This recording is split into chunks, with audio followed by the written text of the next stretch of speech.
Very good morning everyone. Stock Bangla চ্যানেলে আপনাদের সকলকে স্বাগত। আজকে 8th জানুয়ারি। নিফটি ফিফটির আজকের জন্য সাপোর্ট লেভেলটা 26,071 আর 26,000 এর মেজর সাপোর্ট লেভেল, আর উপরের দিকে রেজিস্ট্যান্স 26,180, 200 এই লেভেলে। ব্যাংক নিফটির ক্ষেত্রে 59,783, 50 এইটা ইমিডিয়েট সাপোর্ট লেভেল, আর উপরের দিকে 60,055, 100 রেজিস্ট্যান্স। সেন্সেক্সের ক্ষেত্রে 84,720, 700 এই লেভেলটা সাপোর্ট লেভেল, আর উপরের দিকে 85,050, 60 এটা রয়েছে immediate resistance level. GIFT Nifty দেখলে flat to negative opening GIFT Nifty রয়েছে আজকে, মানে গ্যাপ ডাউন ওপেনিং এর সিগন্যাল দিচ্ছে গিফট নিফটি। গ্লোবাল মার্কেট দেখলে সেটাও ডাউ জোন্স অনেকটা নেগেটিভে রয়েছে। এবার ইন্ডিয়ান মার্কেট দেখা যাক আজকে কিরকম কি মুভমেন্ট দেয়। ইন্ডিয়ার ক্ষেত্রে একটা পজিটিভ জিনিস যে Q3 এর যে জিডিপি এস্টিমেশন, এখনো জিডিপি ফাইনাল কিছু না, জিডিপি যে এস্টিমেশনটা সেটা 7.4% হতে পারে। তো এইটা নিয়ে মার্কেটের কিছু রিয়াকশন থাকতে পারে, আর নমিনাল জিডিপি হচ্ছে 8%। দেখা যাক মার্কেট এটা নিয়ে আজকে কোনো রিয়াকশন দেয় কিনা। সার্ভিস সেক্টরের পারফরমেন্স খুব ভালো, এবার দেখা যাক কিছু রিয়াকশন হয় কিনা। এছাড়া গ্লোবালি যদি আমরা দেখি, আগের দিন একটা খবর রয়েছে যে ইউএস রাশিয়ান ফ্ল্যাগড যে ট্যাঙ্কার অয়েলের ভেনেজুয়েলা লিঙ্কড সেটাকে সিজ করেছে। তো এই একটা নিউজ রয়েছে। তো ক্রুড অয়েলের প্রাইস আজকে দেখার থাকবে। এমনি যদি আমি দেখি WTI ক্রুড 55.92, ব্রেন্ট 60-এর নিচে রয়েছে। তো ভেনেজুয়েলান অয়েল থেকে যে স্যাংশনগুলো সেগুলো যদি উঠেই যায়, সাপ্লাই বাড়বে, তো সেক্ষেত্রে অয়েলের প্রাইস কমার কথা। অবশ্যই অয়েলের প্রাইসটা কিরকম থাকছে সেটা মানে সেটা দেখার থাকবে, ফোকাসে রাখবেন। আর ভেনেজুয়েলান স্টক মার্কেট, সেখানে একটা অদ্ভুত র্যালি হচ্ছে, 50% মোটামুটি বেড়ে গেছে আগের থেকে। তার কারণ হচ্ছে ওই একই কারণে যে ইউএস যদি কন্ট্রোল নেয় তাহলে স্যাংশন উঠবে ভেনেজুয়েলার অয়েল থেকে, যেগুলো স্যাংশন মাল্টিপল স্যাংশন ইউএস লাগিয়ে রেখেছে। প্লাস বলেই দিয়েছে যে অয়েল কোম্পানিগুলোতে ইনভেস্টমেন্ট হবে, ইউএস করবে ইনভেস্টমেন্ট। তো সেক্ষেত্রে ভেনেজুয়েলান মার্কেট দেখছে যে এটা তো ওদের জন্য একটা লাভের ব্যাপার, পজিটিভ নিউজ। তো সেই জন্য ভেনেজুয়েলার মার্কেট বাড়ছে। গ্লোবালি এই ব্যাপারটা রয়েছে। এছাড়া আমাদের ইন্ডিয়ান মার্কেট যদি আমরা দেখি, লোধা ডেভেলপার্স ক্ষেত্রে আমরা দেখলাম যে আপডেট রয়েছে, ওদের যে প্রি সেল 25% বেড়েছে। কালেকশন যা রয়েছে সেটা 70% ডাউন। দেখা যাক মার্কেট আজকে কিরকম কি রিয়াকশন দেয়, এটার ব্যাপারে তো ফোকাসে রাখবেন। টাটা পাওয়ারের ক্ষেত্রে আমরা দেখছি যে ইন্ডিয়ার largest 10 gigawatt indoor water plant নেল্লোরের অন্ধ্রপ্রদেশের সেট আপ করতে চলেছে, এবং তার জন্য ইনভেস্টমেন্ট থাকছে 6,675 কোটি। টাটা পাওয়ারকে আজকে ফোকাসে রাখবেন, কিরকম কি মুভমেন্ট দেয়। এছাড়া সিএমএস ইনফো সিস্টেম, তাদেরও আমরা দেখছি যে আগের দিন শেয়ারটা 7% ওপরের দিকে গেল, কারণ 2 মান্থ হাই ছিল। 1,000 কোটির এসবিআই কন্ট্রাক্ট তারা জিতেছে, তো ফোকাসে রাখতে পারেন। তাহলে এসবিআই মিউচুয়াল ফান্ডের আমরা আইপিও দেখতে পাচ্ছি যে নিয়ে আসবে ফিউচারে। এছাড়াও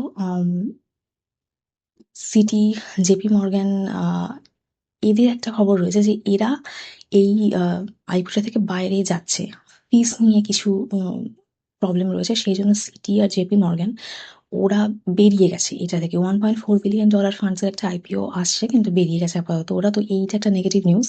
এবার খেয়াল রাখবেন যে কিরকম কি মুভমেন্ট হচ্ছে, পরে আগে আইপিওটা আসুক তারপরে। মিশোর ক্ষেত্রে আমরা আগের দিন মিশোকে 5% এরকম লোয়ার সার্কিট পড়তে দেখলাম। একদম এই মান্থসটাতে 32% হাই থেকে অনেকটা নেমে গেছে। তার কারণ হচ্ছে লক ইন পিরিয়ড, মানে আইপিও আসার আগে যে ইনভেস্টমেন্টগুলো থাকে তাদের একটা পার্টিকুলার পিরিয়ড থাকে, 30 দিন হোক, 60 দিন হোক, 90 দিন হোক, এরকম করে যে অত কটা দিনের আগে টাকা সেল করতে পারবে না নিজের যাকে মানে যা শেয়ার থাকবে।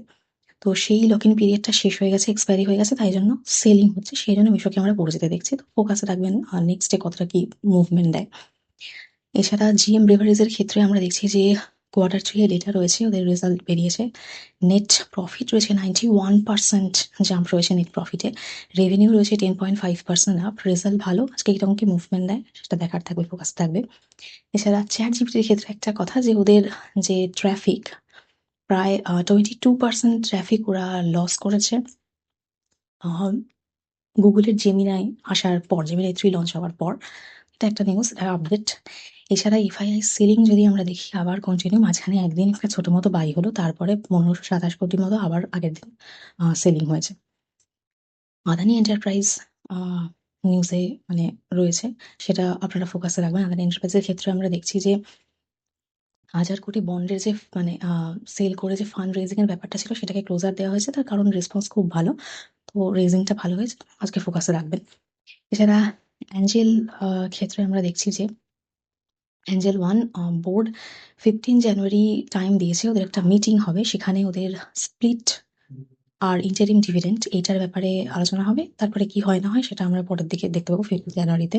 তো অ্যাঞ্জেলো ওয়ান ফোকাসে থাকছে এর জন্য। এছাড়া কেপিআইটি টেক, টাটা এলএক্সি, টাটা টেকনোলজি এগুলো ফোকাস থাকছে, কারণ জেপি মর্গান আপগ্রেড করেছে, বলেছে যে পোটেনশিয়াল রয়েছে ফিউচারে 10% মতো মানে শেয়ার বাড়তে পারে। তো এগুলো সেই জন্য আগের দিন আমরা ভালো করে মুভমেন্ট দেখতে পেলাম। এবার আজকেও খেয়াল রাখবেন যে কিরকম কি মুভমেন্ট থাকে। আইটি সেক্টর, এভিয়েশন সেক্টর এগুলো আজকে ফোকাসে থাকছে। এছাড়া জুয়েলারি সেক্টরে কল্যাণ জুয়েলার্স ফোকাসে থাকছে, টাইটান ফোকাসে থাকছে। বাট টাইটানের ক্ষেত্রে আমরা দেখছি যে 4% আপ রয়েছে, মানে একদম ফ্রেশ 52 উইক হাই টাইটানের ক্ষেত্রে দেখতে পাচ্ছি, কারণ Q3 এর যা গ্রোথ দেখাচ্ছে সেটা যা এস্টিমেশন ছিল তাকে বিট করেছে, টাইটানের রেজাল্ট ভালো, এটা রয়েছে। এছাড়া কল্যাণ জুয়েলার্স রয়েছে। সিনকোর ক্ষেত্রেও আমরা দেখছি যে 14% র্যালি দিল আগের দিন।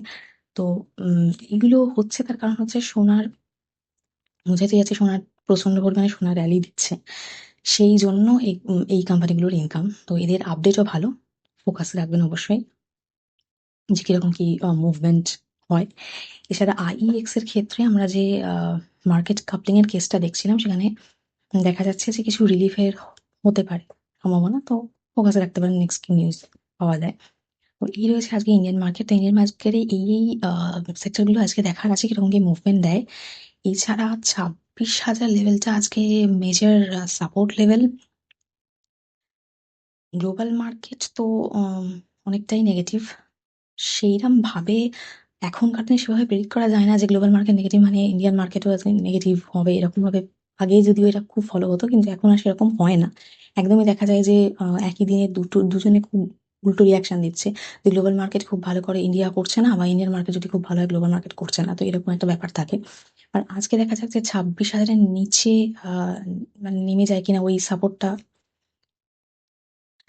ক্রস করে আবার নিচের দিকে নামে কিনা। যেদিকে নামলে 25,800 পর্যন্ত একটা মানে ভালো রকম একটা সাপোর্ট লেভেল থাকবে। দেখা যাক আজকে নিয়ে মার্কেট কিরকম কি মুভমেন্ট দেয়। তো আজ আমি ভিডিও এখানেই শেষ করছি। প্লিজ আমার এই ভিডিওর উপর ডিপেন্ড করে কোনো ইনভেস্টমেন্ট করবেন না।